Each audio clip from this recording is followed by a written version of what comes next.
شروع اللہ کے نام سے جو بڑا مہربان نہایت رحم کرنے والا ہے۔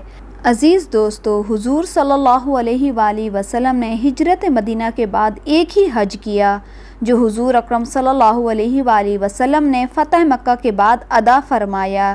یہی آپ کا آخری حج تھا جس میں آپ نے فریضہ نبوت کی ادائیگی، تبلیغ اسلام، خدا کا پیغام خلق خدا تک پہنچا دینے کی گواہی میدان عرفات میں مجمع عام سے لی، اور اس گواہی پر پھر خود اللہ تعالیٰ کو بھی گواہ بنایا۔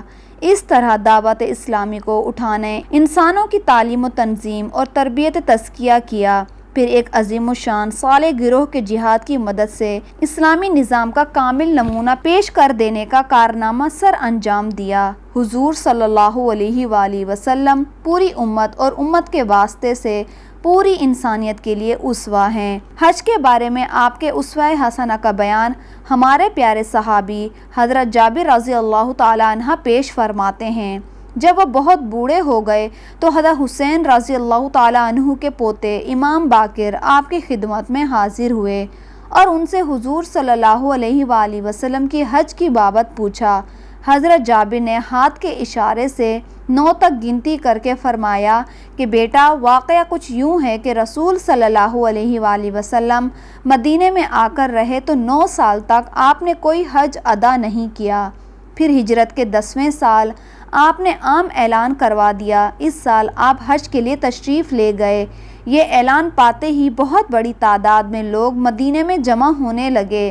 ہر ایک کی آرزو تھی کہ وہ اس مبارک سفر میں آپ کے ہمراہ جائیں اور آپ کی پیروی کریں اور وہی کچھ کریں جو آپ کو کرتے ہوئے دیکھیں۔ آخر کار مدینے سے روانہ ہونے کا وقت آیا اور یہ پورا قافلہ نبی پاک صلی اللہ علیہ وآلہ وسلم کی قیادت میں مدینے سے روانہ ہو کر ذوالخلیفہ کے مقام پر پہنچا اور اس دن قافلے نے اسی مقام پر قیام کیا۔ دوسرے روز پھر آپ اپنی قصوہ اونٹنی پر سوار ہوئے۔ اونٹنی آپ کو لے کر قریب کے بلند مقام پر پہنچی۔ بیدا کی بلندی سے جب میں نے چاروں طرف نگاہ دوڑائی تو مجھے آگے پیچھے دائیں بائیں حد نظر تک آدمی ہی آدمی نظر آئے۔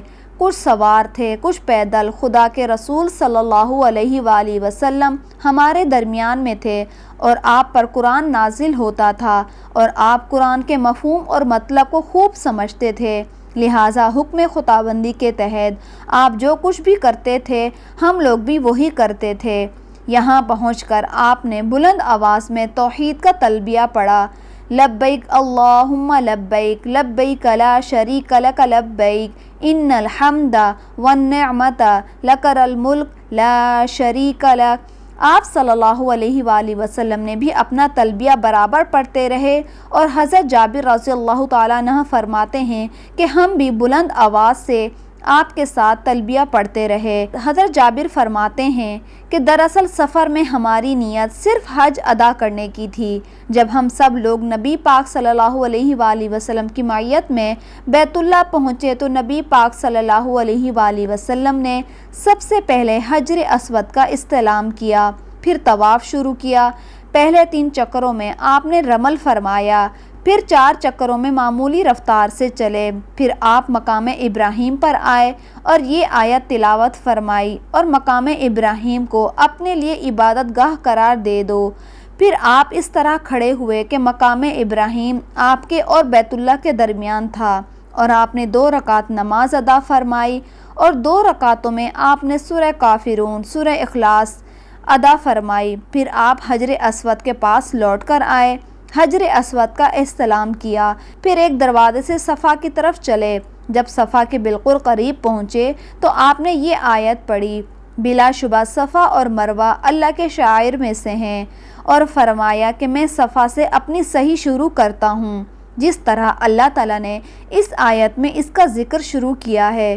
پس آپ پہلے صفا پر آئے اور صفا پر اتنے اونچے تک چڑھے کہ بیت اللہ آپ کو صاف نظر آنے لگا اور آپ قبلے کی طرف رخ کر کے کھڑے ہو گئے۔ پھر آپ توحید اور تکبیر میں مصروف ہو گئے اور آپ نے پڑھا کہ خدا کے سوا کوئی معبود نہیں، جو یکتا ہے، اس کا کوئی شریک نہیں، اقتدار اسی کا ہے، حمد و شکر کا وہی مستحق ہے اور وہی ہر چیز پر پوری طرح قادر ہے۔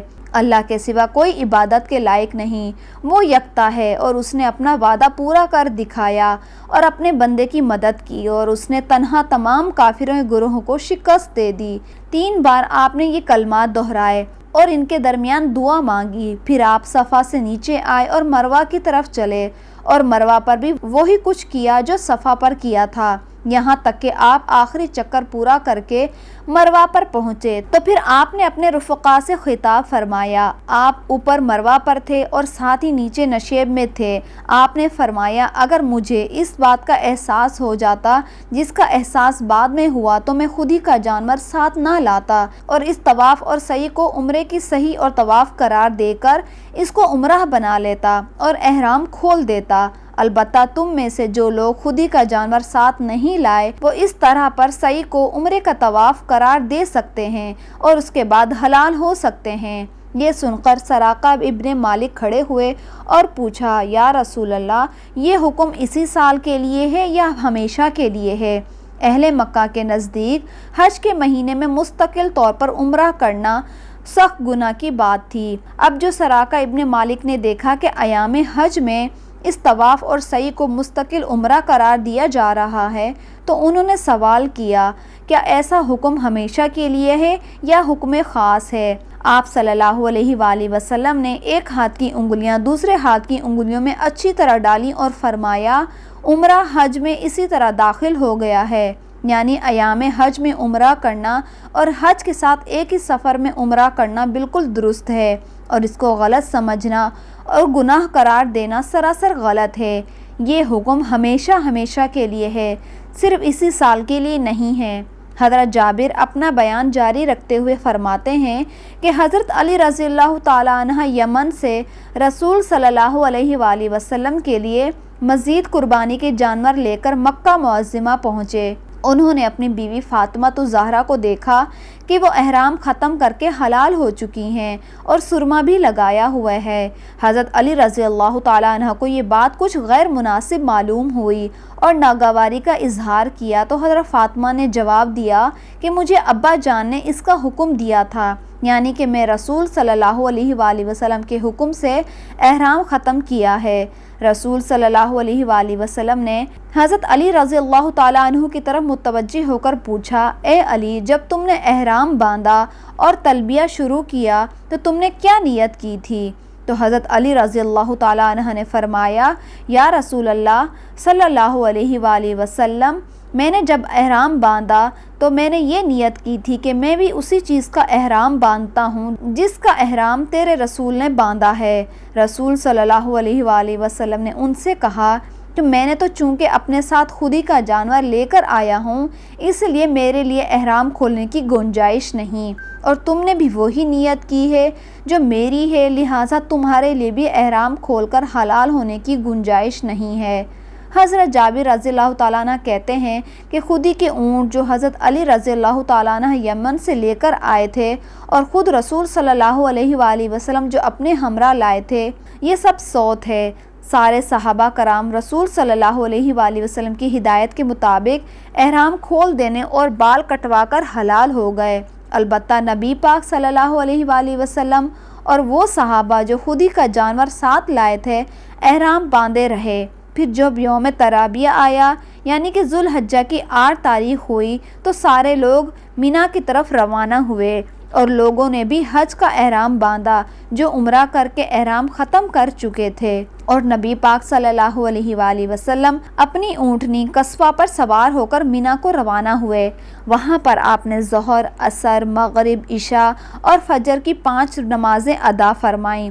فجر کی نماز کے بعد آپ نے مینا میں کچھ قیام کیا، یہاں تک کہ جب سورج نکل آیا تو آپ عرفات کی طرف روانہ ہو گئے، اور آپ نے حکم دیا کہ نمرہ کے مقام پر آپ صلی اللہ علیہ وآلہ وسلم کے لیے صوف کا خیمہ لگایا جائے۔ قریش کو اس میں ذرا شک نہیں تھا کہ رسول صلی اللہ علیہ وآلہ وسلم محشر حرم کے پاس یہ وقوف فرمائیں، جیسا کہ زمانہ جاہلیت میں ہمیشہ قریش کرتے تھے، لیکن آپ محشر حرم کے حدود سے آگے نکل کر میدان عرفہ کی حدود میں آئے۔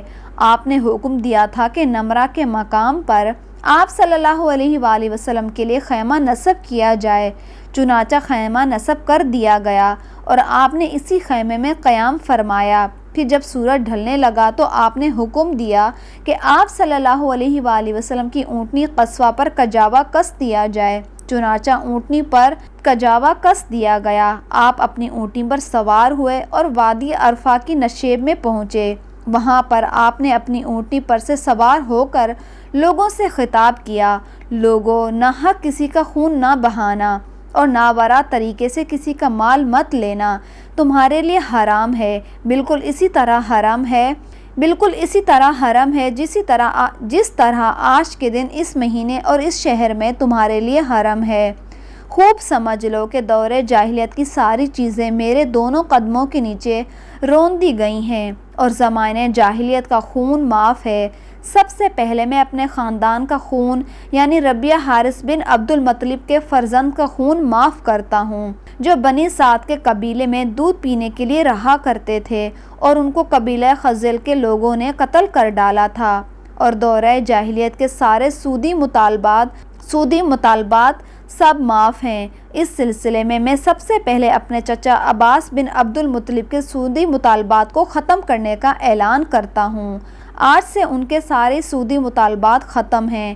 اے لوگو، خواتین کے حقوق کے معاملے میں خدا سے ڈرتے رہو۔ تم نے ان کو اللہ کی امانت کے طور پر اپنے قید نکاح میں لیا ہے اور ان سے لذت اندوزی اللہ کے کلمے اور قانون کے ذریعے تمہارے لیے حلال ہیں۔ تمہارا ان پر حق یہ ہے کہ جس شخص کا تمہیں اپنے گھر میں آنا ناپسند ہو، ان کو وہ تمہارے بستر پر بیٹھنے کا موقع نہ دیں۔ اگر وہ یہ خطا کر بیٹھیں تو تنبیہ کے لیے تم ان کو معمولی سی سزا دے سکتے ہو، اور ان کا خاص حق تم پر یہ ہے کہ تم اپنی حیثیت اور وسعت کے مطابق کشادہ دلی سے ان کا لباس اور ان کے کھانے پینے کا اہتمام کرو، اور میں تمہیں تمہارے درمیان وہ سرچشمہ ہدایت چھوڑ کر جا رہا ہوں کہ اگر تم اسے مضبوطی سے پکڑے رہو گے اور اس کی رہنمائی میں چلتے رہو گے تو تم کبھی راہ حق سے نہیں بھٹکو گے۔ یہ سرچشمہ ہدایت ہے اور وہ اللہ کی کتاب ہے۔ قیامت کے روز اللہ تعالیٰ تم سے میرے بارے میں دریافت فرمائے گا کہ میں نے خدا کا پیغام تم لوگوں تک پہنچا دیا یا نہیں، تو بتاؤ کہ تم وہاں میرے بارے میں خدا کو کیا جواب دو گے؟ حاضرین نے سب جواب ہو کر کہا کہ ہم گواہی دیتے ہیں کہ آپ نے تبلیغ کا حق ادا کر دیا۔ آپ صلی اللہ علیہ وآلہ وسلم نے سب کچھ پہنچا دیا اور آپ نے خیر خواہی میں کوئی دقیق نہیں چھوڑا، اور اس پر آپ نے اپنی شہادت کی انگلی آسمان کی طرف اٹھائی، پھر لوگوں کی طرف اس کا اشارہ کرتے ہوئے اور جھکاتے ہوئے 3 بار کہا، اے اللہ تو بھی گواہ ہے، اے اللہ تو بھی گواہ ہے، اے اللہ تو بھی گواہ ہے، میں نے تیرا پیغام اور تیرے احکام کو تیرے بندوں تک پہنچا دیا اور یہ تیرے بندے بھی گواہ ہیں، اور میں نے تبلیغ کا حق ادا کر دیا۔